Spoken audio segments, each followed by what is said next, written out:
preach the word more than 50 years ago. 50 సంవత్సరాల క్రితమే దేవుని వాక్యం ప్రకటించడానికి దేవుడు నన్ను పిలిచాడు. I have decided to stick to it.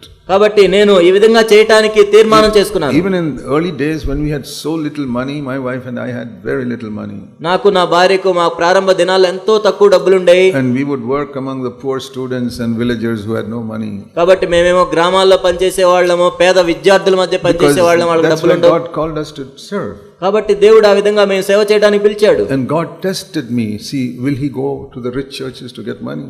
కాబట్టి దేవుడు నన్ను పరీక్షించాడు. నువ్వు వెళ్ళి డబ్బున్న సంఘాలకు వెళ్ళి పరిచర్య చేస్తావా? I say no, Lord, you called me to serve the poor and I will go to the poor. ఓ ప్రభువా, పేద ప్రజల మధ్య పరిచర్య చేయడానికి నన్ను పిలిచావు, నేను వెళ్తాను. If we have little money, we will live with little money. మాకు కొంచెం డబ్బు ఉంటే ఆ కొంచెంలోనే జీవిస్తాం. We'll have no complaint. మాకు ఫిర్యాదులు లేవు. But so the apostles were very strict on that. God has called us to minister the word. కాబట్టి అపోస్తలులు ఆ విధంగా చెప్పారు, ప్రార్థన యందును వాక్య పరిచర్య యందును ఎడతెగక ఉండాలని. I remember that time, this is 1972. 1972లో, that is what, 45 years ago. 45 సంవత్సరాల క్రితం one big American organization, Christian organization, ఒక పెద్ద క్రైస్తవ అమెరికా సంస్థ said, Brother Zach, we want you to be the director of our organization. Jack గారు, మీరు మా సంస్థకి డైరెక్టర్ పదవి ఇస్తున్నాము. We'll give you free car, మీకు కారు ఉచితంగా ఇస్తాం, free house, ఇల్లు ఉచితంగా ఇస్తాం, house allowance, మీకు ఇంటి భత్యం ఇస్తాం, free telephone. టెలిఫోన్ ఇస్తాం. Those days it was very difficult to get a telephone. ఆ రోజుల్లో టెలిఫోన్ ఉంటే ఎంతో గొప్ప విషయం అది. But you have to be the director and organize this organization. కానీ మీరు మా సంస్థకి డైరెక్టర్ గా ఉండి ఆ పనులన్నీ చూసుకోవాలని చెప్పారు. I said no. నేను లేదని చెప్పాను. God has not called me to sit behind a desk and organize something. దేవుడు నన్ను ఏదో కుర్చీ మీద కూర్చొని ఏదో పనులు చేయించడానికి పిలవలేదు. God has called me to preach the word of God. దేవుని వాక్యం ప్రకటించడానికి దేవుడు నన్ను పిలిచాడు. I will not serve tables. కాబట్టి నేను అక్కడ ఏదో ఆ కుర్చీల దగ్గర ఉండి నేను పని చేయించుకోను. Whatever free things you give me. నువ్వు ఏవి ఉచితంగా ఇచ్చినా సరే. That was also a test. God was testing me. దేవుడు నన్ను ఆ విధంగా పరీక్షించాడు. Will I go for that because they give me more salary, or will I stick to my poverty and preach the word of God? వాళ్ళు నాకు ఎక్కువ డబ్బులు ఇస్తారని దానికి వెళ్తున్నానా, లేకపోతే నా పేదరికంలోనే ఉండి నేను దేవుని పరిచర్య చేస్తున్నానా? See, God does not use any of his servants without testing them.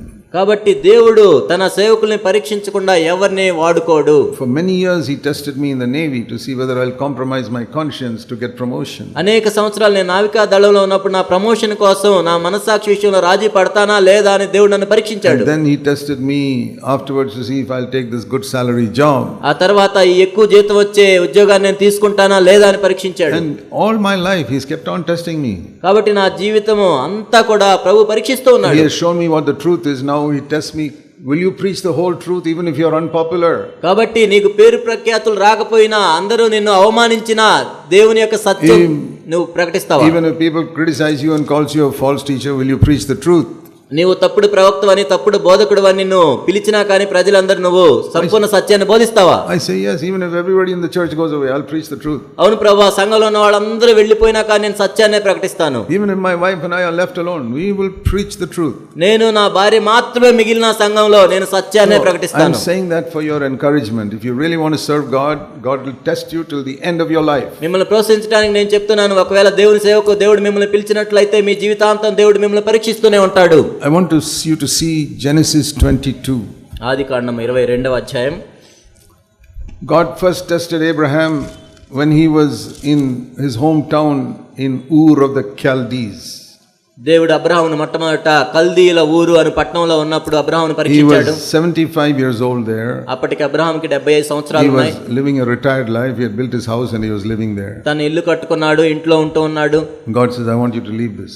ఇప్పుడు నువ్వు దీన్ని విడిచిపెట్టాలి అని చెప్పాడు. Leave this place and I won't tell you where I'm taking you, just follow me. నువ్వు ఈ ప్రదేశం విడిచిపెట్టి వెళ్ళాలి, కానీ నువ్వు ఎక్కడికి వెళ్ళాలో కూడా నేను చెప్పను, నేను చెప్పినట్లు వెళ్ళాలి. Now if Abraham had said, Lord, please don't disturb me, I'm living a retired life now. Abraham ఈ విధంగా చెప్పుంటే దేవునితో, ఓ దేవా, నేను ఇప్పుడు నా పదవి విరమణ పొందిన విశ్రాంతి జీవితం జీవిస్తున్నాను. I just finished building my house last year. నేను పోయిన సంవత్సరం నా ఇల్లు కూడా కట్టుకున్నాను. Use me here only. Why I have to go somewhere? నన్ను ఇక్కడే వాడుకో, మళ్ళీ ఎక్కడికో ఎందుకు? You know what God would have said to Abraham? అప్పుడు దేవుడు ఏం చెప్పేవాడు తెలుసా అబ్రహాంతో? Okay Abraham, I won't trouble you. You stay here. సరే అబ్రహాం, నిన్నే ఇబ్బంది పడను, నువ్వు ఇక్కడే ఉండు. God would have looked for somebody else. అప్పుడు దేవుడు వేరే వాళ్ళని చూసిండేవాడు. And you would never have heard the name Abraham in the Bible. ఆ విధంగా అబ్రహాం చేసినట్లయితే అబ్రహాము పేరును మనం బైబిల్లో చదివేవాళ్ళం కాదు. You would have heard somebody else's name who became the father of the nation of Israel. అప్పుడు ఇంకొక పేరు ఉండేది, ఇశ్రాయేలుకు తండ్రిగా. That can happen, that God can call you for something, ఆ విధంగా జరగవచ్చు. దేవుడు ఒక పని చేయడానికి నేను పిలిచినప్పుడు but you're not willing to make the sacrifice కానీ that God wants you to make. కానీ దేవుడు నిన్ను ఏదైతే చేయమంటున్నాడో ఆ త్యాగం చేయడానికి నువ్వు ఇష్టపడినట్లయితే God sees in you a little reluctance to obey Him. ఏదో దేవునికి విధేయత చూపించడానికి నువ్వు ఇబ్బంది పడుతూ ఉన్నట్లయితే Then God will say, no, don't do it. You stay there. సరే నువ్వేం చేయొద్దు, నువ్వు అక్కడే ఉండు అంటాడు I can దేవుడు. see that you don't want to make that sacrifice. నువ్వు ఆ త్యాగం చేయడానికి నీకు ఇష్టం లేదు. I see that you want to tell a little lie and stay in your job. నువ్వు ఏదో చిన్న అబద్ధం చెప్పైనా నీ ఉద్యోగంలో ఉండాలనుకుంటున్నావు. And you want to get all the benefits from there. కాబట్టి అక్కడ వచ్చే ప్రయోజనాలన్నీ నీకు కావాలనుకుంటున్నావు. You stay there. సరే అక్కడే ఉండు. I will not take you to my wonderful calling I have for your life. కాబట్టి నేను ఏదైతే అద్భుతమైన పిలుపు నీ జీవితంలో కలిగి ఉన్నామో దానికి నేను తీసుకెళ్ళను. You are more interested in position and honor and greatness in the world. Keep it. కాబట్టి ఈ లోకంలో అధికారం, ఘనత, డబ్బు ఇవన్నీ నీకు కావాలి, ఉంచుకో.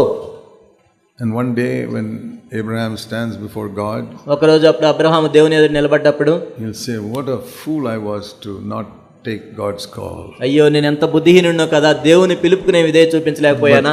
Thank God he did not say no. కానీ దేవునికి వందనాలు, అబ్రహాము కాదు అని చెప్పలేదు. He did not even consult his wife. తన భార్యను కూడా అడగలేదు ఆ విషయంలో.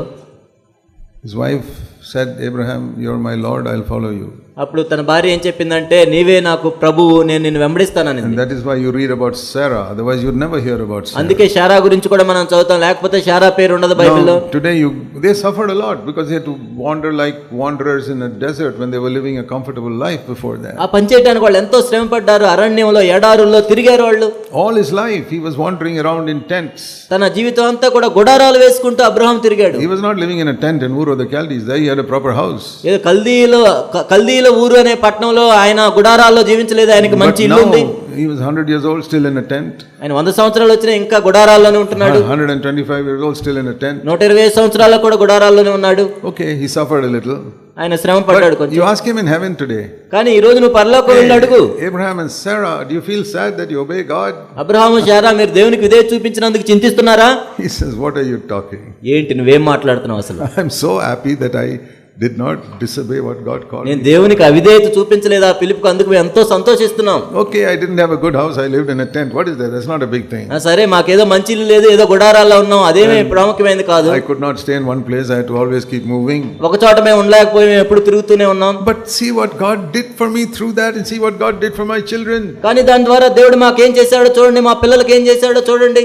So now Abraham was 125 years old. ఇప్పుడు అబ్రహాంకి 120 సంవత్సరాలు వచ్చాయి. He has been tested in many ways for 50 years. 50 సంవత్సరాలుగా అనేక విధాలుగా పరీక్షించబడుతూ వచ్చాడు Abraham. He was tested when Lot wanted the property. లోతు తనకు స్వాస్థ్యం కావాలి అని అడిగినప్పుడు Abraham పరీక్షించబడ్డాడు. said, take it, I will not fight with you, Lord. Even though God gave it all to me, you can take what you want. దేవుడు నాకు అన్ని నాకే ఇచ్చినా నీకు ఏది కావాలో అది తీసుకో అన్నాడు. He passed the test. ఆ పరీక్షలో ఉత్తీర్ణుడయ్యాడు. And then now after 50 years, 50 సంవత్సరాల తర్వాత Genesis 22.